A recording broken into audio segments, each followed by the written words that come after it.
ঈদ ছাড়া ছবি নেবে তুমি? ঈদ ছাড়া ছবি নেবে? ওরে ভাই রে ভাই, শাকিব খান যেন আগুনের গোলা। শাকিব খান যেন বেগুন ফাটিয়ে দিয়েছে। শাকিব খানকে নিয়ে একটার পরে একটা মন্তব্য করা হয়। শাকিব খান দুই ঈদ ছাড়া ছবি রিলিজ দিতে পারে না। শাকিব খানের দুই ঈদ ছাড়া ছবি রিলিজ দেওয়ার ক্ষমতা নাই।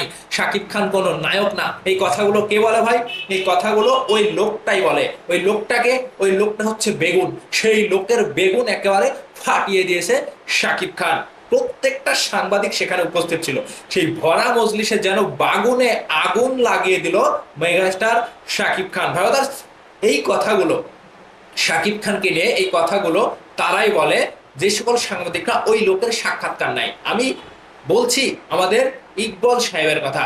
দীর্ঘ 25 বছর পরে শাকিব খান প্রকাশ করে দিল যে টাকলা ইকবল একটা বেগুন, যার গুণ নাই সে হচ্ছে বেগুন। তিনি ওই যে বেগুন লসপসের মতো এপার থেকে ওপারে যায়, ওপার থেকে ওপারে যায়, নিজের কোনো জ্ঞান নাই, নিজের কোনো গুণ নাই। সেজন্য তিনি বেগুন লসপসের মতো এর কাছ থেকে ওর কাছে, ওর কাছ থেকে ওর কাছে। ঠিক সাকিব ভাইয়ের 25 বছরের ক্যারিয়ারের এই গোপন খবরটা সাকিব ভাই কালকে প্রকাশ করে দিয়েছে। যে কেন ভাই, আর কত প্রমাণ করব যে ঈদ ছাড়া সিনেমা আসে না, ঈদ ছাড়া সিনেমা রিলিজ দেই না, ঈদ ছাড়া সিনেমাতে আমি আসি না। এই কথাগুলো, এই বিষয়গুলো 25 বছরে একের পর এক আর কত প্রমাণ করতে হবে আমাকে। আর মেগাস্টার সাকিব খানের কথাগুলো যেন আগুনের গোলা হয়ে সেই বাগুনে হিট করছিল। আমি পরিচালক ইকবাল সাহেবকে বলতে চাই যে ভাই, আপনি মেগাস্টারকে সম্মান দেন না, আপনি মেগাস্টারকে নিয়ে তুচ্ছ তাচ্ছিল্য কথা বলেন। আপনার কাছে যে সকল সাংবাদিকরা ইন্টারভিউ নেয়, ঠিক সেই সকল সাংবাদিকরাই কালকে উপস্থিত ছিল। আর সেই সকল সাংবাদিকরা যখন সাকিব ভাইকে প্রশ্ন করছিল আপনার হয়ে যে মেগাস্টার আপনি কেন ঈদ ছাড়া সিনেমা রিলিজ দেন না, একটা মেগাস্টারকে এরকম প্রশ্ন করা কি মানায়? দেশে একজন বড় সুপারস্টারকে কিভাবে প্রশ্ন করতে হয় সেগুলো ওই সকল সাংবাদিকরা ইকবালের কাছ থেকে সেখানে ইকবাল তাদেরকে এগুলো শিখিয়েছে। মানে ওই সকল সাংবাদিকরা ইকবালের সাক্ষাৎকার নিতে নিতে নিতে নিতে এই সকল প্রশ্নগুলো সাংবাদিকদের মাথায় আটকে গেছে। আর সেখানে প্রেস মিটিং এ মেগাস্টার শাকিব খানকে সেই প্রশ্নটি করে বসে সেই সাংবাদিকরা। আর সেই সাংবাদিকদের তো রীতিমতো শাকিব ভাই দিয়ে দিয়েছে আচ্ছা তারা দিয়ে দিয়ে ওই বেগুন আগুন সবকিছু একেবারে জলজান্ত প্রমাণ শাকিব ভাই দিয়েছে। যে আমি বাংলা সিনেমাকে 25 বছর ধরে দেখছি, অনেকেই তো বলে এটা হলে ওটা হবে না, ওটা হলে ওটা হবে না। শাকিব ভাইয়ের যে উদাহরণগুলো ছিল জাস্ট আমার কাছে রীতিমতো একটা মেগাস্টারের মতোই প্রশ্ন দিয়ে, মানে প্রশ্নের উত্তর দিয়েছেন শাকিব খান। তবে এই বেগুনের মুখ আর থাকলো না ভাই। যেই বেগুনটা এতদিন ধরে বিচিগুলা নাড়াচাড়া করছিল, সেই বেগুনকে যেন এক ঘষাতে সাকিব ভাই একেবারে ধূলিসাৎ করে দিল। সকল প্রশ্নের উত্তর সাকিব ভাই এক জায়গায় বসে দিয়ে দিয়েছে। এখন সেই বেগুনগুলোর আর খোঁজ পাওয়া যাবে না ভাই। আমি চলচ্চিত্রের এত বড় একটা মেগাস্টারকে নিয়ে কেন কথা বলি? একটা মেগাস্টারের গুণ থাকা উচিত, একটা মেগাস্টারের ভালো দিক থাকা উচিত, মেগাস্টারের একটা ব্যক্তিগত সম্মানবোধ থাকা উচিত। সেই সম্মানটা সাকিব ভাইয়ের আছে। সাকিব ভাই আজকে সম্মান দিয়ে সবাইকে কথা বলে জন্যই আজকে তিনি মেগাস্টার। সাকিব ভাই সবাইকে সম্মান করে যেন, সেজন্যই তিনি আজকে মেগাস্টারের কাতারে পড়েছে। আর আপনারা মেগাস্টারকে নিয়ে এত তুচ্ছতা ছিল, ঈদ ছাড়া ছবি রিলিজ করে না, বাংলাদেশে কোনো হিরো নাই, শাকিব খান কোনো নায়কই না, এই যে কথাগুলো একটার পর একটা বলেন, সেই কথাগুলোর আরো খারাপ ভাবে উত্তর দিতে পারতো মেগাস্টার শাকিব খান। কিন্তু তিনি নিজের জায়গা থেকে খুবই সুন্দরভাবে সুশীল ভাষায় কিভাবে যে বেগুন ফাটাতে হয় শাকিব ভাই জানে। সেজন্য সেই সকল বদ লোকের কাছ থেকে দূরে থাকতে বলেছে মেগাস্টার।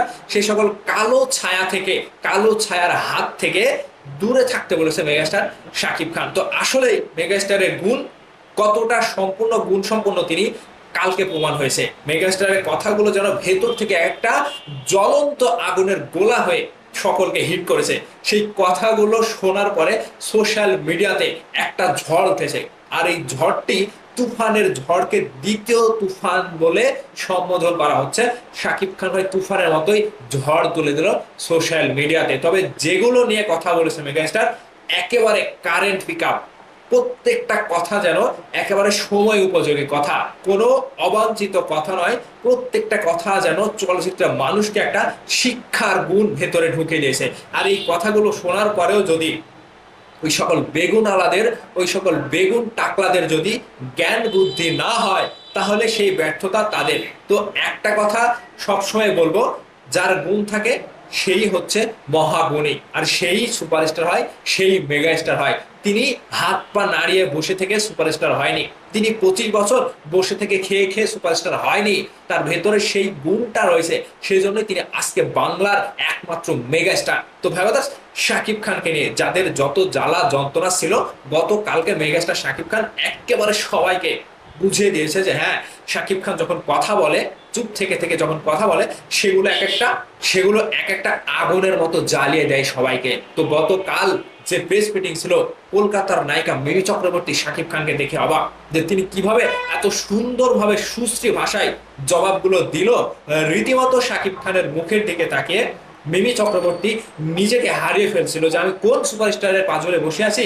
এবং মেগা স্টারের গুণ, মেগা স্টারের কথাবার্তা, সাংবাদিকদের হ্যান্ডেল করা, বিভিন্ন অভিযোগের ভিত্তিতে শাকিব খান কিভাবে উত্তরগুলো দেয়, সেগুলো যেন একেবারে বুঝতে পেরেছে মিমি চক্রবর্তী।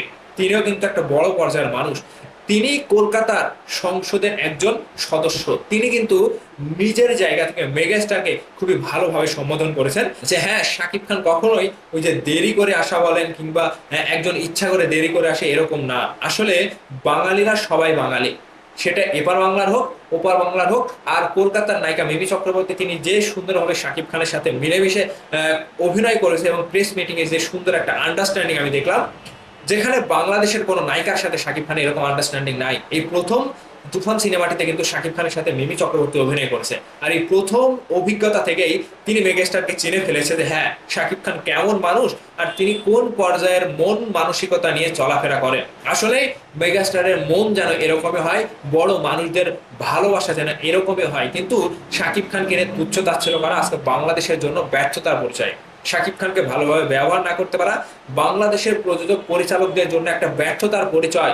যে শাকিব খানকে আপনারা হেয় প্রতিপন্ন করেন, যে শাকিব খানকে নিয়ে আপনারা একের পর এক প্রোপাগান্ডা ছাড়ান, যে শাকিব খানকে নিয়ে আপনারা একের পর এক অভিযোগ তোলেন, সেই শাকিব খান যেন একটা আগুনের গোলা হয়ে কালকে তুফানের প্রেস মিটিং এ উপস্থিত হয়েছিল, সবাইকে একেবারে মনের থেকে উত্তরগুলো প্রকাশ করে দিয়েছে। এখান থেকে মেগাস্টারের নামে যত অভিযোগ ছিল, যত কিছুই ছিল, সবকিছু মেগাস্টার নিজেই ক্লিয়ার করে দিয়েছে। তো এর পরেও যদি আপনারা অভিযোগ করেন, কিছু কিছু হলুদ সাংবাদিক সেজে যদি আপনারা গিয়ে একের পর এক অভিযোগ করেন, এখন সাংবাদিকরা কিন্তু ছুটে বেড়াচ্ছে।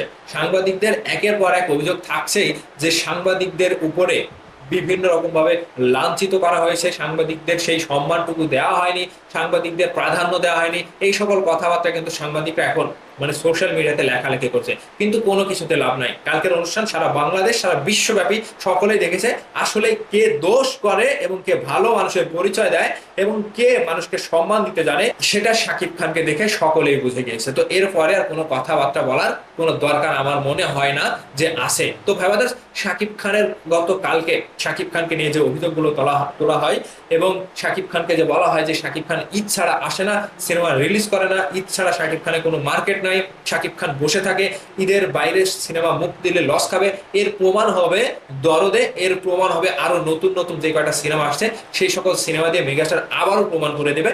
যেহেতু 25 বছর ধরে প্রমাণ দিয়ে আসছে, আবারও নতুন করে প্রমাণ করে দেবে মেগাস্টার শাকিব খান। তো ভাইয়ার্স, আপনাদের কাছে জানতে চাই মেগাস্টারের কথাগুলো, মেগাস্টারের উত্তরগুলো আপনাদের কাছে কতটুকু ভালো লেগেছে, অবশ্যই ভিডিওর নিচে কমেন্ট করে জানাবেন। ভালো থাকবেন, ধন্যবাদ সম্পূর্ণ ভিডিওটি দেখার জন্য।